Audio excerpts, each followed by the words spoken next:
Hey, good Sunday evening, folks. Thanks for tuning in. I hope everybody's having a safe Sunday night, and hopefully they're staying cool, wherever you are. So, anyway, here is the final reveal to the Revell 1/72nd scale Sikorsky CH-54A Sky Crane Tarhe U.S. Air National Guard version. And there she is, all done. And I had just got the rotors on this afternoon, as well as the rotor hub assembly and the cap there, so she looks really good. The last thing I had to do was just get the tips of the main rotors painted in yellow.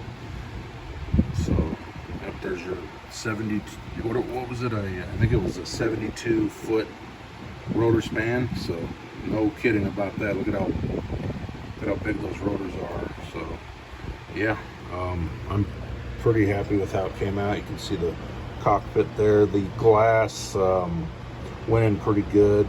I did have a little bit of issue with my paintbrush when I was trying to do the framing for the windshield there, but it looks good. So yeah, here you can see the if I could just get in there, you can kind of see the inside of the cockpit. It's really hard, there's not a lot to see obviously, but yeah, there you go.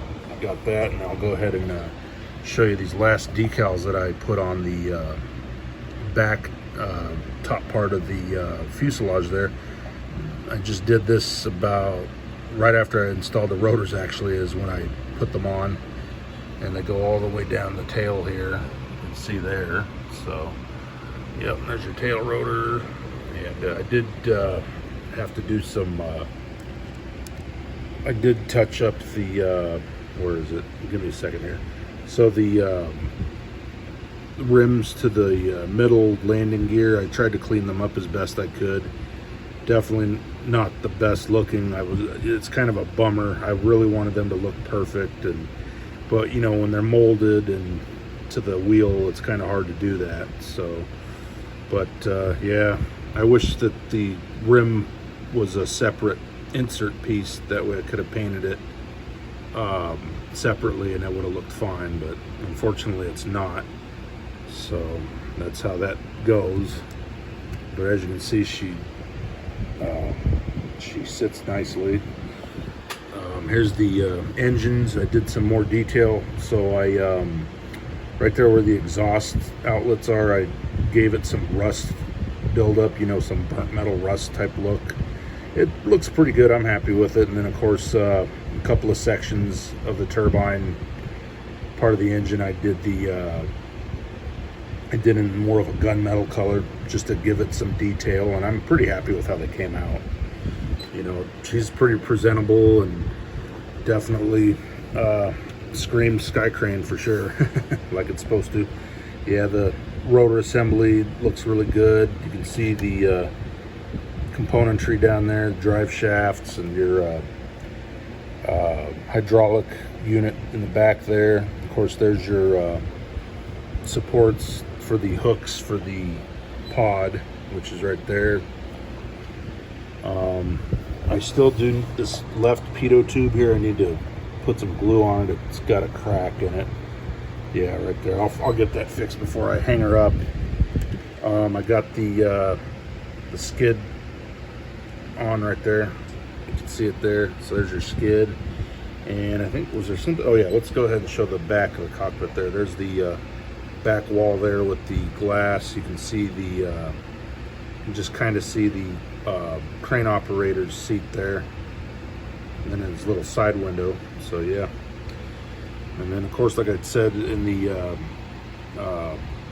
previous video, that I wasn't gonna put any string through the winch there or the hook, because it's gonna be hidden. So yeah, that's the deal with that. The antenna in the back here broke off on me while I was doing assembly, and I had to glue it back on. I shouldn't have put it on until final assembly. That's the mistake I made. So yeah, there's another view of the decals that go up along the spine here, and of course your tail rotor drive line right there. I just left it the body color because on the real one it was just the same color as the fuselage. So there's a radiator, and and there's your Wright engine. Those are Pratt and Whitney engines, turbine engines, and yeah, they're pretty good looking. They're pretty presentable. So, yep, as I said, landing gear. We already discussed what happened there. So, real quick, I want to explain why the Sky Crane helicopter is one of my favorites. So let's go back to when I was 10 years old. In October of 1995, I was living in San Diego. By the way, that's where I was born. I was born and raised in San Diego. I also lived in Palm Springs before I moved here in 1997. Anyway, so when I lived in San Diego, and being that San Diego is, you know, a big Navy community, we had not far from where I went to school and where I lived, we had Choyas Lake, which is a reservoir, and right behind Choyas Lake we had a naval radio transmitter station that consisted of these 3 600-foot radio towers that were built back in 1915, and they stood there from completion, so 1917 until they were torn down in November of 1995. Well, anyway, the Navy's plan at that time to demolish the towers, is what I was trying to say. To demolish the towers was to have a torch crew go up on each tower and cut the towers section by section, but at the same time use a Sky Crane helicopter to bring each section down. Well, so I got to see, I was at PE that afternoon, and I heard the commotion, you know, out, you know, from, because my classroom was a bungalow, so it was a trailer, and you know what I mean. And I heard a helicopter hovering, and I heard all this noise, and so I didn't think anything of it. And PE comes around, and you know, we're outside, and I hear the noise again. I happen to be looking out that direction where those towers were, and I saw this big red helicopter hovering right above the top of one of them. And you know, for the life of me, plus I didn't know, I just couldn't figure out what the heck was going on. It just didn't click why a helicopter would be hovering over one of them. You know, it just didn't click that they were trying to tear them down. I thought maybe, I don't know, maybe they were doing some repairs or something on the antennas. I really have no clue. Well, anyway, my PE teacher had told me that it was a Sky Crane helicopter, and I said, a Sky Crane, huh? I had never heard of them before, never even seen them. Yeah, I saw this big red Sky Crane helicopter, and it was, like I said, right above one of the towers, and he was hovering in a position. He had his cable down, and they had it attached onto the top while the torch crew was on each beam cutting it. So this is an all-day ordeal.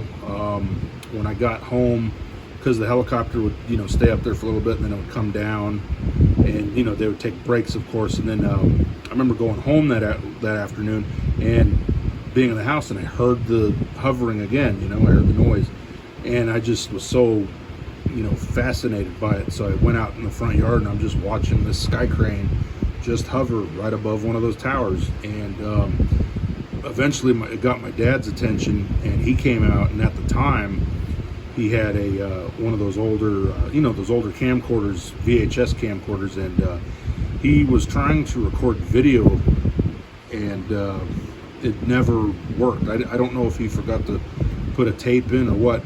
Maybe not, but yeah, we never did get actual recorded footage. I really wish I had recorded footage of it, because I would put it up on the channel and for everybody to watch. It was quite the sight seeing that.